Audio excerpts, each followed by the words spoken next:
Assalamualaikum warahmatullahi wabarakatuh. Perkenalkan, nama saya Farel Alvaret Garasyola dengan NIM 2022-31003 dan rekan saya Muhammad Firdaus Kurniawan dengan NIM 2021-31191. Sini kami di kelompok 2 ingin mempresentasikan hasil kerja mata kuliah Machine Learning. Kemudian selanjutnya kita langsung saja. Yang pertama itu dataset yang kita gunakan atau yang kita pilih adalah dataset indeks pendidikan.csv. Kemudian untuk yang berikutnya ada analisis atau informasi yang bisa kita dapat atau insight yang bisa kita ambil. Itu yang pertama, itu ada hubungan antar variabel dalam dataset. Itu terdapat korelasi tinggi antara expected years of schooling dan education index. Berarti menunjukkan bahwa indeks pendidikan suatu negara itu sangat bergantung pada rata-rata tahun pendidikan yang diharapkan. Kemudian ada korelasi negatif antara HDI rank dan variabel lainnya, menunjukkan bahwa negara dengan peringkat HDI lebih rendah itu memiliki indikator pendidikan yang lebih baik. Insight yang berikutnya itu ada distribusi kategori pendidikan. Itu sebagian besar itu data cenderung terkonsentrasi pada kategori pendidikan medium dan high. Kemudian yang ketiga itu ada outlier pada variabel pendidikan. Di sini setelah pengolahan outlier, beberapa nilai ekstrim pada variabel HDI rank, means of eh, means years of schooling dan education index itu berhasil distabilkan. Kemudian yang keempat itu adalah model klasifikasi. Jadi di sini untuk model yang kita ambil adalah menggunakan model klasifikasi dengan metode decision tree yang diterapkan untuk memberikan akurasi sekitar 80 sampai 90%. Itu menunjukkan kemampuan yang baik untuk memprediksi kategori pendidikan berdasarkan fitur yang digunakan. Selanjutnya akan dilanjutkan oleh rekan saya. Selanjutnya itu institusi atau pihak yang dapat memanfaatkan insight-nya. Yang dapat memanfaatkan insight dari hasil analisis yang dilakukan adalah dari Kementerian Pendidikan dan Kebudayaan.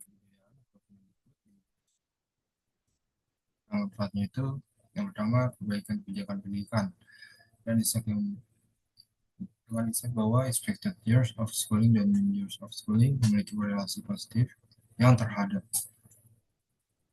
yang tinggi terhadap education index Mendikbud dapat lebih fokus meningkatkan program pendidikan dasar dan menengah.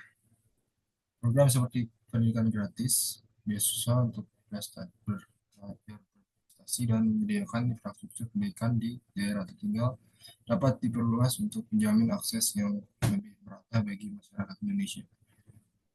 Kemudian pendidikan peningkatan sumber daya manusia dengan klasifikasi kategori pendidikan menjadi low, medium, dan high. Kemendikbud dapat mengambil posisi Indonesia dalam konteks global. Di sini jika Indonesia berada pada kategori pendidikan medium. Lalu kolaborasi internasional dengan INSEC ini, Kemendikbud dapat bekerja sama dengan negara pendidikan high untuk mempelajari praktik baik. Kolaborasi ini mencakup program pertukaran guru, pelatihan tenaga pengajar, hingga inovasi di bidang penelitian dan teknologi pendidikan. Berikutnya, evaluasi program pendidikan yang berjalan. Data dari model klasifikasi dapat digunakan untuk mengevaluasi efektivitas kebijakan yang sudah diterapkan, misalnya dengan mengukur dampak program pendidikan terhadap rata-rata lama sekolah dan indeks pendidikan di berbagai provinsi. Kemudian yang terakhir, perencanaan strategis berdasarkan analisisnya. Dengan pemetaan data pendidikan, Kemendikbud dapat menyusun rencana strategis untuk meningkatkan angka harapan sekolah di seluruh Indonesia. Program seperti sekolah digital di daerah terpencil atau peningkatan pelatihan guru dapat menjadi langkah konkret untuk meningkatkan indeks pendidikan secara nasional. Oke, baik. Untuk selanjutnya adalah masuk ke programnya. Nanti aku nyobakan bisa nih. Dan bisa lah komputer nanti. Kontak bisa juga bisa kan. Sebenarnya gampang tinggal kontaknya. Tapi kan bisa nggak kalau silakan untuk bisa dilanjutkan.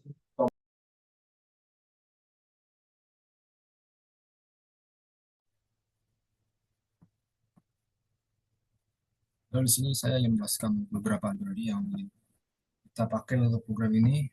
Yang pertama itu ada Pandas SPD, fungsinya untuk memanipulasi data analis dalam data tabular. Kemudian ada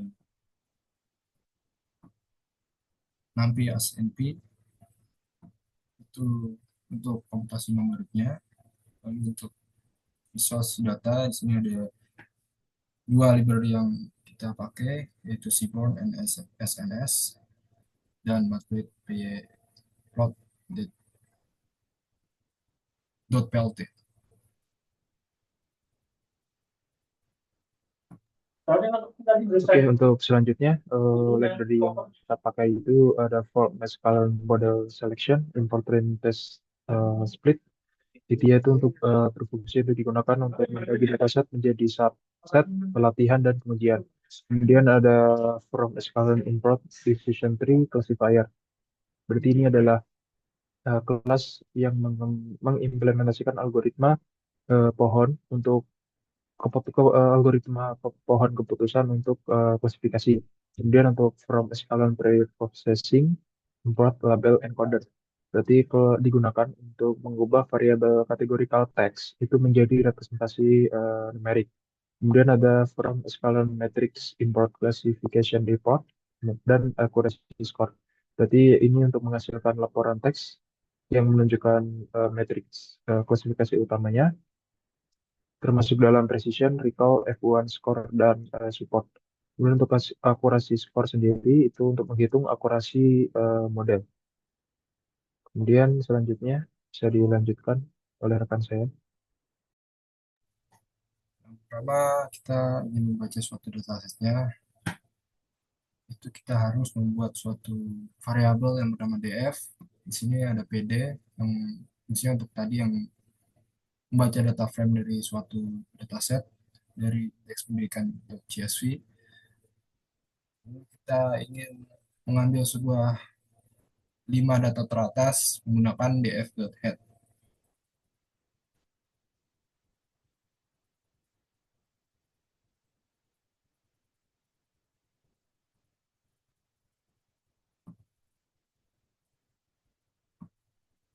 Lalu di sini kita memeriksa suatu kawalan data tadi menggunakan df.set dan df.info untuk menampilkan sebuah jumlah baris, kolom, dan tipe pada dataset.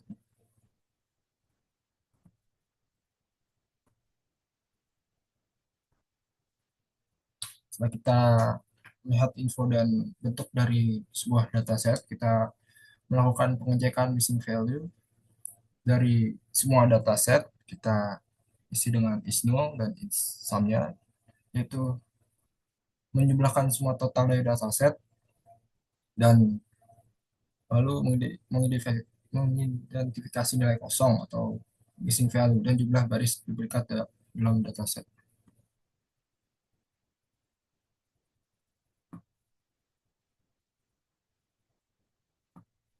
Kemudian mengidentifikasi nilai yang tidak sesuai atau garbage value. Dari dataset yang kita punya, kita melihat distribusi nilai dalam konteks seperti kategorikal untuk memastikan tidak ada nilai yang tidak sesuai.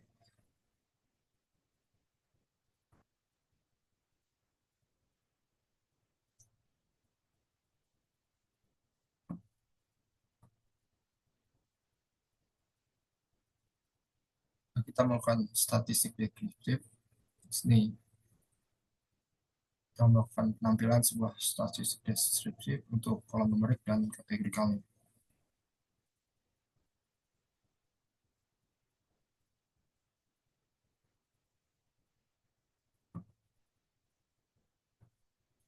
Setelah itu kita melakukan visualisasi datanya dengan menggunakan 4 dari fungsi visualisasi data, yaitu ada histogram yang pertama, yaitu fungsinya menampilkan distribusi dari data untuk kolom numerik.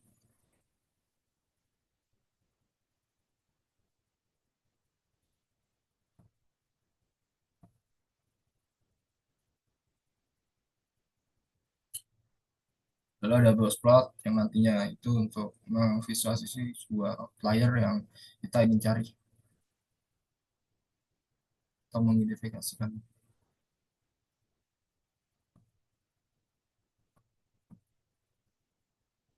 Lalu sini kita juga ingin melakukan hubungan antar variabel menggunakan scatter plot supaya kita tahu saat kita menggunakan.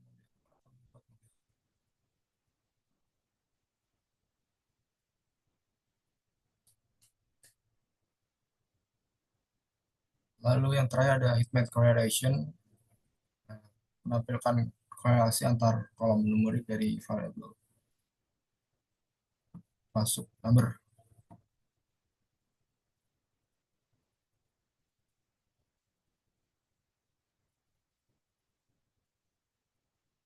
Lalu ada pengenangan missing value yang fungsinya untuk mengisi missing value yang menggunakan nilai median atau kita melakukannya dengan manual.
Eh, Kami lanjutkan lagi karena tadi kendala.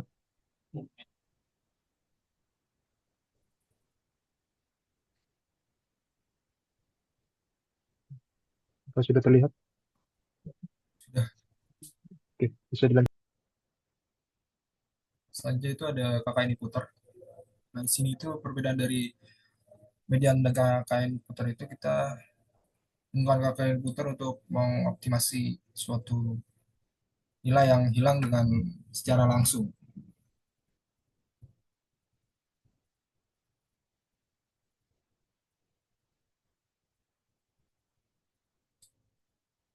Nah, sebelumnya tadi kita sudah mengevaluasi outlier dengan box plot. Nah, fungsinya itu untuk mengetahui apakah ada suatu variabel yang ingin kita atasi menggunakan metode whisker. Di sini whisker itu untuk mengganti outlier dengan batas bawah atau batas atas.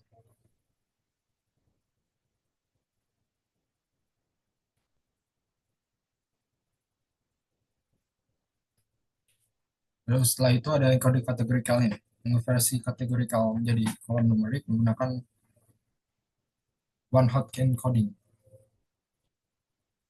Bisa membedakan nilai dalam sebuah variabel.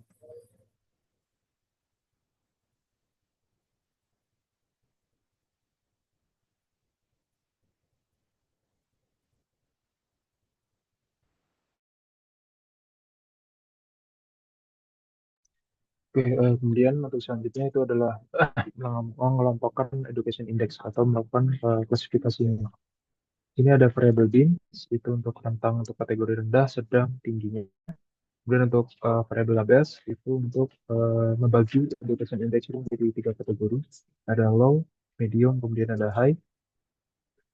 Kemudian itu ada kita melakukan setup, education kategori, kemudian education kategori. Ini value dari connect kan dipanggil. Nah, di sini hasil outputnya akan seperti ini. Education kategori distribution itu ada medium, itu berjumlah 81, low-nya ada 67, dan high-nya adalah 40. Nah, kemudian mengubah kategori menjadi label numerik. Di sini ada variable LA atau LA-nya, kita buat variable LA, kemudian sama dengan label encoder atau kelas dari label encoder. Brand DF, education kategori, kemudian LA dot fit transform. Nah, selanjutnya itu melakukan atau memisahkan fitur dan target untuk melakukan model klasifikasi. Di sini ada feature-nya, ada expected years of schooling, mean years of schooling, dan HDI rank. Ini ada variabel X dan variabel Y. Berarti dia selanjutnya akan melakukan split data atau membagi data. Di sini ada variabel X-train, X-test, Y-train, dan Y-test. Berarti di sini dia akan membagi menjadi data latih dan data uji. Kemudian di sini ada X itu berarti dia merepresentasikan matriks fiturnya atau variabel input dari dataset kita. Kemudian Y-nya itu adalah merepresentasikan variabel target apa yang ingin kita prediksi gitu. Kemudian di sini ada test size 0,2 itu berarti menentukan bahwa 20% dari data yang harus dialokasikan ke set pengujian dan 80%-nya itu adalah sisanya akan digunakan untuk data pelatihan. Kemudian untuk random state sendiri itu menetapkan seed untuk generator angka secara acak. Nah, kemudian itu dilakukan print atau cetak training testing splitnya, kemudian mencetak extract shape-nya dan extest shape-nya. Nah, untuk hasilnya sendiri, itu outputnya adalah extend shape-nya itu 150,3 dan extend shape-nya itu adalah 38,3. Artinya untuk extend shape-nya itu 150 sampel dan 3 fitur. Itu berarti 80%-nya dari dataset asli yang telah kita set tadi di tes case-nya 0,2 dan untuk X-test-nya itu adalah 83 sampel dan 3 fitur. Berarti itu 20%-nya dari data asli. Nah, untuk selanjutnya itu eh, membuat model klasifikasi decision tree-nya. Di situ ada variabel model, terus kemudian library ini kita panggil decision tree classifier, redundancy-nya yang udah saya jelaskan di sebelumnya. Kemudian ada model that fit untuk X-train dan Y-train-nya. Kemudian kita cetak model train. Berarti ketika dia tercetak model train, berarti modelnya akan sudah terbuat seperti itu. Kemudian melakukan evaluasi model. Sini berarti untuk mengukur akurasi dan menghasilkan laporan klasifikasinya. Sini ada YPRET, ada akurasi dan report. Untuk YPRET-nya sendiri itu berarti baris yang digunakan untuk model yang sudah dilatih. Kemudian untuk akurasi itu berarti di sini menggunakan function akurasi score ya untuk menghitung akurasi modelnya. Kemudian untuk reportnya itu untuk membuat laporan klasifikasi yang lebih detail untuk dengan menggunakan si classification underscore report ini. Kemudian kita cetak hasilnya output akan seperti ini. Akurasinya ternyata menghasilkan 0,84. Berarti menunjukkan bahwa model memiliki akurasi 84%. Berarti dia 84% itu dari prediksi model pada data uji itu adalah benar. Seperti itu. Kemudian di sini ada klasifikasi reportnya, itu menunjukkan ada precision, itu berarti dari semua prediksi sebagai kelas tertentu, itu berarti berapa banyak yang benar-benar termasuk dalam kelas tersebut. Kemudian ada recall, itu dari semua yang sebenarnya termasuk dalam kelas tertentu, atau berapa banyak yang berhasil diprediksi dengan benar. Kemudian ada F1 score, itu rata-ratanya harmonik antara precision dan recall. Kemudian di sini ada support, itu jumlah sampel aktualnya. Kemudian akurasi, berarti akurasi keseluruhan dari model.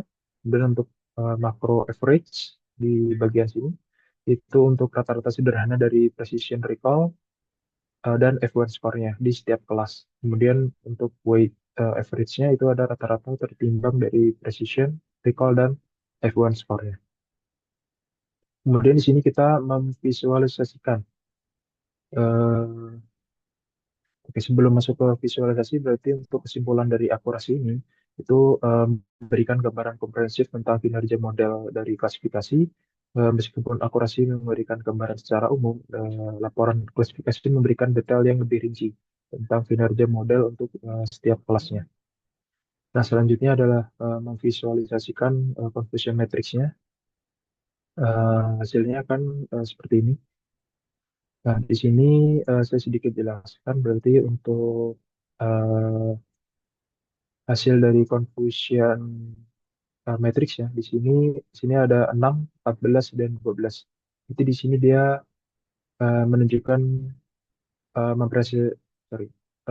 merepresentasikan prediksi yang benar. Berarti misalnya di enam pojok kiri atas itu menunjukkan bahwa model yang benar memprediksi 6 sampel sebagai low. Dan 14 itu menunjukkan sebagai medium, dan seterusnya. Begitu juga dengan yang non sel non diagonalnya.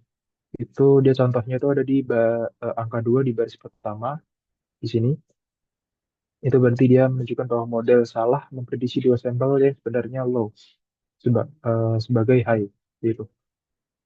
Nah, untuk selanjutnya ini adalah hasil setelah kita melakukan model klasifikasi. Jadi untuk yang dataset pertama, indeks pendidikan.csv itu merupakan dataset yang sebelum kita olah.